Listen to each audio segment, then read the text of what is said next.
Welcome to this episode of Unraveling Adoption, an intentional space to delve into adoption's complexities together.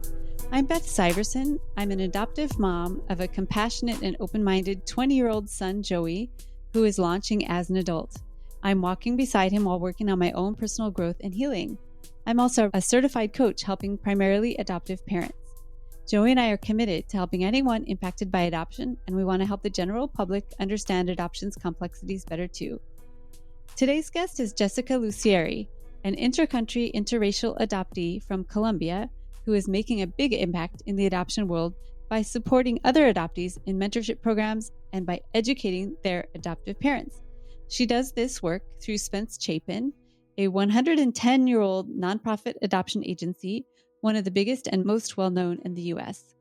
Let's hear about the programming she's created there in her 20-plus year tenure and about the importance of Adoptee-Led initiatives in the adoption community. So welcome to Unraveling Adoption, Jessica. Thanks for having me, Beth. Yeah, great to get to know you. I think it was Simon Ben that shot you my direction, and I'm so glad he did. Yes. Me too. The wonderful Simon Ben. He is a great networker, that one. Yes. He's a great connector really of people. So it's great. I really appreciate you being willing to talk to an adoptive parent about this. And sure. I know that we are both, even though we come from very different roles in the adoption world, I think we are both on the same team and we both want to help adoptees. So, yeah. Well, tell us about whatever parts of your adoption story you'd like us to know. Sure. Thank you again for having me and for having this platform. I think it's really important, and I appreciate you uplifting adoptee voices here. So a little bit about me. I was born in Bogota, Colombia. I was adopted at 3 months and grew up here on Long Island in New York and was part of a family where I was an only child. My parents were Italian American. And I didn't grow up with much representation in my life of other adopted people, other people of color. And so I was lucky enough to have really wonderful parents who were very open with me and honest with me from a very young age, incorporated my story into my life as long as I can remember. I knew I was adopted. I knew I was born in Colombia, and I knew that my parents were a safe space for me to talk about the questions that I might have. Nice. They were also very open in saying, we don't have all the answers. And if the time ever comes that you're interested in getting some more answers, we're here with you and we'll be on that journey with you. And I think that openness and that ability to be vulnerable with my parents throughout my whole life really set the stage for me to be able to find myself in these opportunities that I find myself in now. Nice. And having people who could say, we don't know all the answers, but we're willing to learn with you was a big lesson to learn. I mean, knowing that I had a different story than the friends that I had in my life, and I had a different family structure than other people, and having a different closeness also as an only child with my parents. Mm-hmm. I really appreciate now everything that they had given to me as a young kid into my early 20s, because it really did give me a lot of space to be who I was becoming. Nice. That's invaluable. And where did your adoptive parents get that from? Did it come naturally? Did they get trained? Did somebody tell them to do all that? I will say, unfortunately, my parents are no longer here, and they have been gone for many years now. So they haven't been able to see the work that I'm doing and see the spaces that I find myself in. But I do know that they definitely did not have these spaces. And a lot of that is exactly why this work for me exists, and it's why it's so important. So I think that their vulnerability and their openness came from who they were as people. Wow. Yeah. I wish programming like what we have now for parents existed back then. Yeah. And even though I had very open parents, there always could be more support and community for them. And I'm sure they didn't hit every single check mark, especially if they weren't getting any education, but they had the core value of openness, which is huge. Yes. And I'm sure that's one of the core values you try to help other adoptive parents understand. Is that a tough sell sometimes, or are they all on board? Well, I will say that most, if not all, the parents who find the work that we're doing in our department and find programming come with an understanding that there are things that they cannot support their child with. And there are areas for them to find more support within people who have the lived experience, other professionals. So there's an openness of like, we know we have a lot to learn. We know that there's a lot to take away from the adoptee community. And so we're putting ourselves and our child in this opportunity to get that. These are the ones that are taking the classes. Well, they're the ones who are not necessarily parents who participate in programming for themselves, but who understand that even just enrolling their kids in community-based programming and mentorship and family play groups and all of the things that we have in place. Yeah. There's something to take away from it. And then for those who do participate in the parent groups and the forums that we host, there's a lot of openness and vulnerability, and we're doing everything we can. We know there's more we can learn. Good. Yeah, that's good. Yeah. It seems really tough to find the ones that are ready, not just to fix their kids, but to work on themselves. I feel like a lot of adoptive parents, myself included, back in the day, were happy to help our kids, but learning and getting ourselves educated or moving our own personal growth forward has been a tougher sell. Do you find that? Or is that just me? Yeah, no, I mean, I'm speaking from a place of being a part of an organization that has centered the adoptee post-placement for a long time within programming.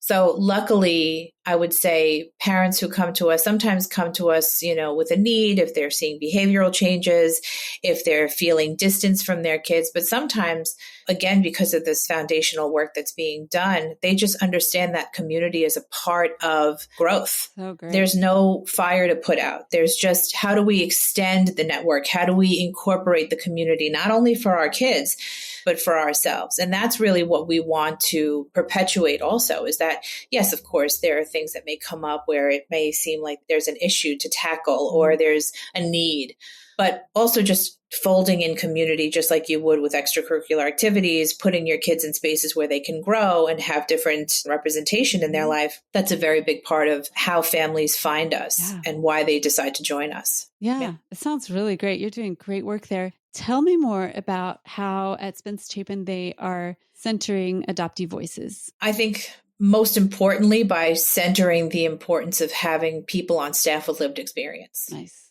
Really cementing that is where a lot of the expertise does come from. The people who've lived these experiences, who can speak on a very real and organic level as to the complexities and the multi-layeredness of the experience of adopted people, but also just listening to the community, creating a space where the community can come back for clinical needs, for community needs, people who are looking for records and connection.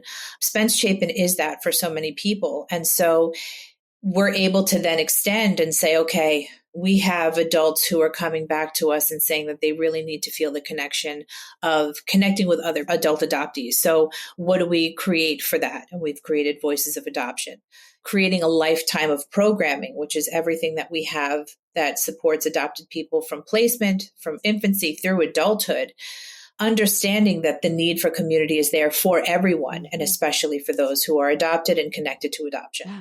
So Voices of Adoption is for adoptees 18 and up, I think, right? Yeah. Voices of Adoption is one of the spaces that we host. It was originally intended to be hosted in person, and we had our first meeting in person in November of 2019, and our next one was scheduled for March of 2020 in person in New York, and we moved it virtual. Okay. So now, if we can say a great thing has come out of COVID, it's this introduction of so many virtual spaces, Voices of Adoption being one of them, that I host. And then we also saw the success of Voices of Adoption for adoptees all over the world over the age of 18. And we said, let's make a space for kids. So we also have teen Voices of Adoption, 13 to 17-year-olds. And are these all adoptees that were adopted through Spence Chapin, or Not could at it be all. from something else? Okay. No, and that's a great point. And thank you for mentioning that. All of the programming that we have at Spence Chapin is open to any adopted person coming from any agency or mode of adoption. A lot of the kids that participate in our mentorship programs, virtual programs, play groups are not Spence Chapin adoptees. But luckily, we have such a robust post-placement program department that we can invite everybody in. It should be for everybody. That's really great. And I'm just trying to figure out, does Spence Chapin as an organization, do they get adoption trauma? It seems like they're on board with the support, but do they get it? I think by having adopted people on staff within the clinical areas, within the programming areas, and also offering support and guidance and their own expertise in different areas of the organization, even in placement, the conversations of trauma are had throughout. Yeah. That's not something that we are hiding from families. Yeah. Understanding that adoption is complex. There is trauma involved. Yeah. I think it's important to acknowledge all of the parts of adoption as an adoption agency who, again, has an importance placed on community and the adoptee experience that has to be recognized also. For sure. I adopted my son through a very, very small Japanese organization, and they gave me zero training. Right. So I feel like a bigger organization like this that has been around a long time could have a lot to offer. Do you sometimes talk with the hopeful adoptive parents? Do you have classes or seminars that you do with them? And if so, what do you tell them? Sure. I mean, prospective parents do have to go through a certain amount of training. And sometimes those trainings are offered by Spence Chapin for other organizations that use our services for training purposes. I've been a part of those, hosting the identity training, talking about the importance of openness and talking about identity and talking about the identity of the family that you have before your child joins you, about openness and how to best prepare for having somebody join your family, especially if they're coming from a transracial or a transcultural background. And the way that I started working with Spence Chapin was being a panelist. And I would come in to talk to prospective parents. I would talk to adoptive parents. I would talk to adopted people, birth parents, and share my experiences. And all of that is in line with the different parts of the organization that are offering trainings, that are offering these moments of learning for people, continuing education essentially, alongside the programming that we offer, because those one-on-one spaces where you can talk about your experiences very authentically and organically, understanding who you're sitting in front of, I think is really helpful for everyone involved. Yeah, for sure. So those absolutely do exist. I sure wish I would have had some of that. I really feel like I really missed a couple of big pieces there. As a transracial adoptee yourself, how do you feel about transracial adoption in general? Is it possible to do it okay? I mean, it's possible to do it. Do you mean as a parent to do a good job as raising a? Yeah. Well, I mean, absolutely. I think people who can understand and go into adoption, understanding that there are elements of your child's existence as a person, as an adoptee, that you may not be able to be their touch point on, and incorporating community, incorporating these kinds of services in to not only support your child, but to support your family as a whole. Those are ways, and to do it from the start. Understanding, acknowledging, and representing your child's culture, their racial background in your family before they might even join you, and having that folded in instead of your child just looking at themselves as the person who comes in from outside, having that be folded in. That's a lot of what we talked about also within our programming. So I think being conscious and being vulnerable and being open and placing importance on creating those moments and those experiences of representation from the start, bringing people into your child's life who they may have a mirror with, and being open to learning alongside your child with culture and identity and language is huge. Yeah, I agree. Yeah, your parents were Italian, right? Yes. And was it really clear that you were not their child biologically? Because you have dark features probably like they did. Did you blend in? Was your race a big issue growing up? Like you felt like you didn't belong, or was it not a big deal? I definitely did not look like my parents. My mom had red hair and blue eyes and white, very, very pale skin. Okay. My dad was like a short Italian guy, and I have very big curly hair and these big brown eyes. I didn't look like my parents. Okay. And as much as I definitely did not look like my parents, I grew up in a very white neighborhood. And as you're little, of course, you notice differences, and you notice that you look different than your parents, you look different than your friends, but it's not this all-consuming experience. You may have more of a focus and awareness of when you get into those years of identity formation, when we're talking about early teenage years, tween years. I never thought of myself as the term person of color was definitely not in my home. Okay. I knew I looked different, and I knew that made me different. But I don't think that I felt that it was a marker for people to say, oh, she's not her parents' child, or she's not Oh. biologically her parents' child. But that's also what comes within those years of identity formation, when you start to understand that you have an identity outside of the family identity and step away from your parents as an individual. You start to realize that people out there in the world have an expectation for who you are based on how you look. And I did experience that as a child, because I would have people who came over to me and spoke Spanish to me, or people who could obviously be looking for a different set of parents than the people I was with. And of course, just like we all have, very invasive questions when I'm out with my parents. Yes. So there were definitely moments along the way when it was very much, I was aware of all of this, but I would say the identity piece of it came a little bit later for me. Yeah, for sure. And you did end up reuniting with your birth family in Colombia, right? I did. I reunited with my birth mother. Okay. And her family, my half siblings, and the family that she married into. Okay. Yeah. And has that been going well? Are you still connected? Still connected. We had our reunion about 18 years ago. Okay. So it's interesting that this work that I'm doing now has kind of followed alongside me losing my parents, my mom and my dad, and then being in reunion with birth family. But yeah, I mean, I'm the second oldest of 6 kids that I know of on my mother's side. And it is a journey that it's an interesting space to find yourself in. Yeah.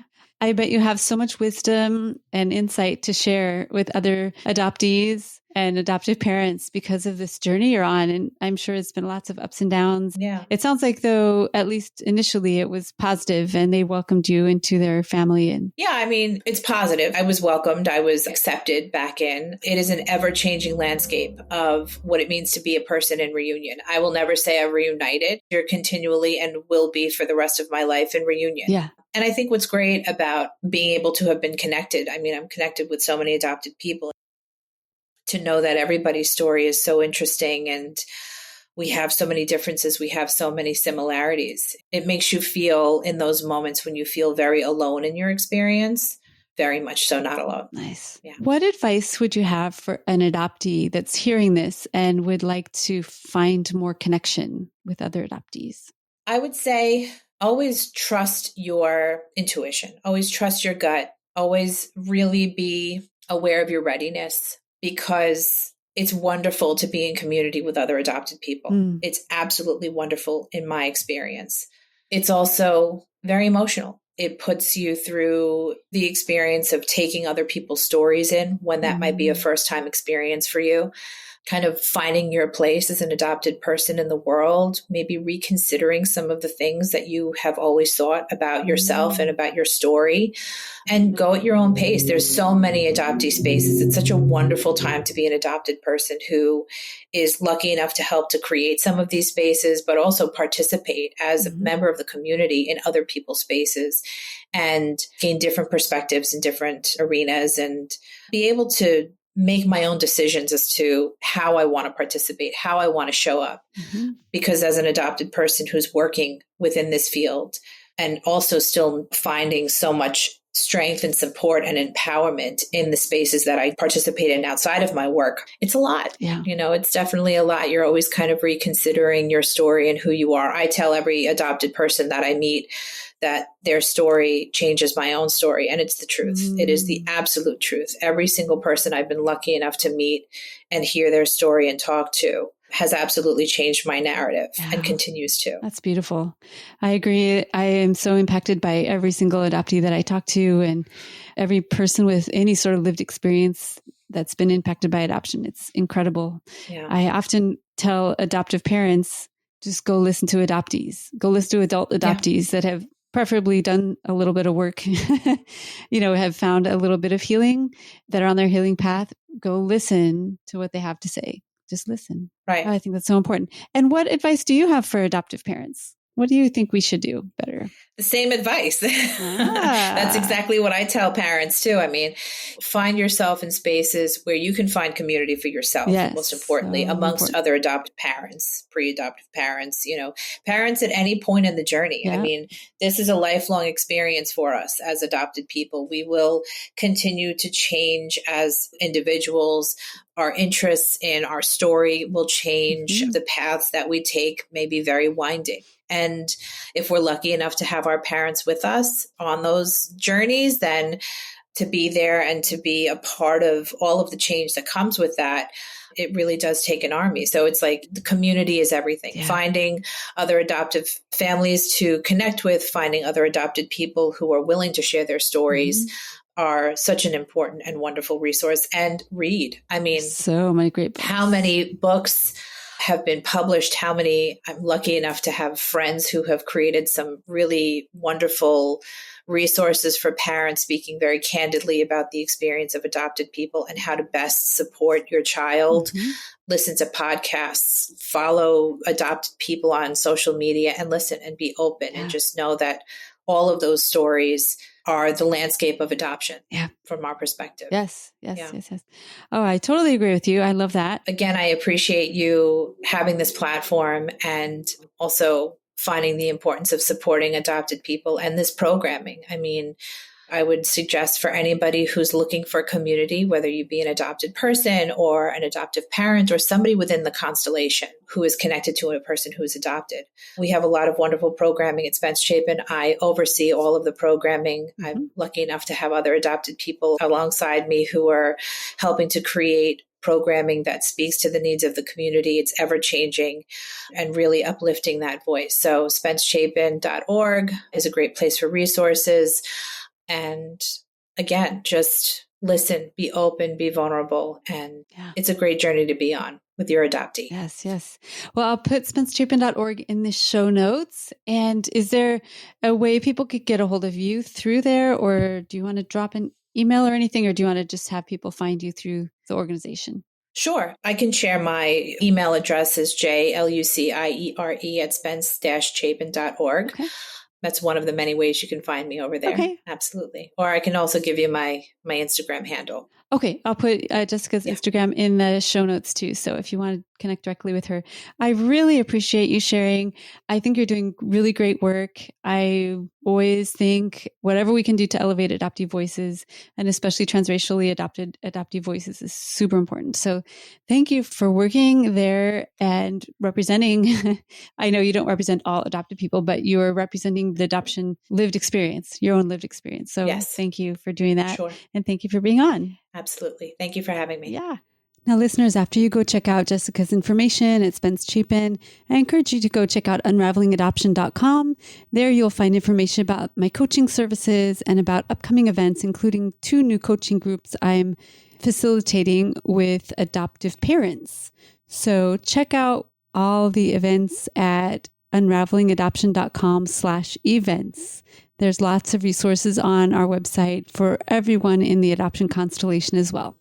Thank you, everyone, for listening. Make sure and share this episode with anyone you know. Maybe you know other families who have already adopted and who need post-placement services. Go look up Jessica's programming at Spence Chapin and just keep raising awareness about adoption's complexities out there in the universe. All right. Thank you all for listening. Jessica and I want you all to stay safe.